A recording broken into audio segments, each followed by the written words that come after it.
The next question is, if f defined from R to R and g also defined from R to R respectively, and f of x is equal to mod x plus 1 and g of x is equal to x square plus 1, and h is another function defined from R to R by something max and min function f of x, max of f of x gx when x less than equal to 0, min of f of x gx when x greater than equal to 0.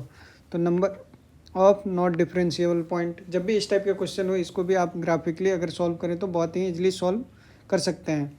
तो first में हम लोग F of x का graph draw करते हैं. तो f of x का graph देखा जाए तो क्या है, ये मॉड एक्स प्लस 1 का ग्राफ है. तो मॉड एक्स जीरो पे क्या हो जाएगा, 1 हो जाएगा. यहाँ पे अगर देखा जाए ये पूरा एफ ऑफ एक्स जो जीरो पे 1 हो जाएगा, क्योंकि मॉड जीरो पे 0 हो जाएगा.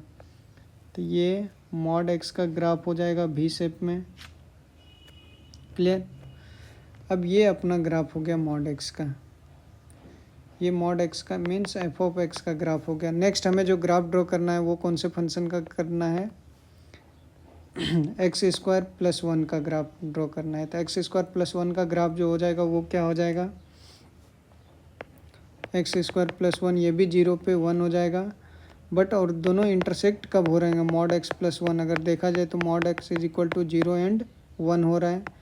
मीन्स ये कहीं ना कहीं इंटरसेक्ट 0, 1 एंड -1 पे इंटरसेक्ट हो रहा होगा. तो 0, 1 पे इंटरसेक्ट हो जाएगा और एक बार फिर से -1 पे भी इंटरसेक्ट हो जाएगा, यही हो जाएगा. अब अगर हम लोग को एच ऑफ एक्स का ग्राफ देखा जाए तो एच ऑफ एक्स हमें क्या दिखेगा, x less than equal to 0 पे क्या है, max of f and g. अगर ये जी ऑफ एक्स है और रेड वाले एफ ऑफ एक्स है तो दोनों में से मैक्सिमम 1 से पहले क्या दिख रहा होगा, ये मैक्स पार्ट बन जाएगा इस ग्राफ का, ये वाले पार्ट मैक्स हो जाएगा. बट -1 से ग्रेटर पार्ट में देखा जाए तो मैक्स फंक्शन ये बन जाएगा.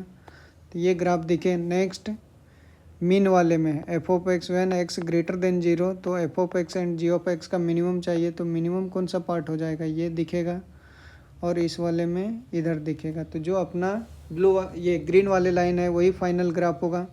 तो कहीं ना कहीं यहाँ पे क्या दिख रहा है कि ड्रास्टिक चेंज हुआ है, स्लोप लीनियर से पैराबोलिक में कन्वर्ट हुआ. कहीं ना कहीं ये -1 से 0 में स्लोप कन्वर्ट हुआ. इस टाइम पे हमें स्लोप देखना होगा तो क्या हो जाएगा, -2 से ये -1 में कन्वर्ट हुआ और इस पॉइंट पे भी स्लोप क्या हो जाएगा, 2 से 1 में कन्वर्ट हुआ है. तो स्लोप जहाँ जहाँ चेंज हो रहा है वो सब सारे पॉइंट क्या हो जाएंगे, नॉट डिफरेंशिएबल पॉइंट. तो अपना जो पॉइंट ऑफ नॉट डिफरेंशिएबिलिटी आएगा -1, 0 and 1. So number of not differentiable point भी कितने हो जाएंगे, 3.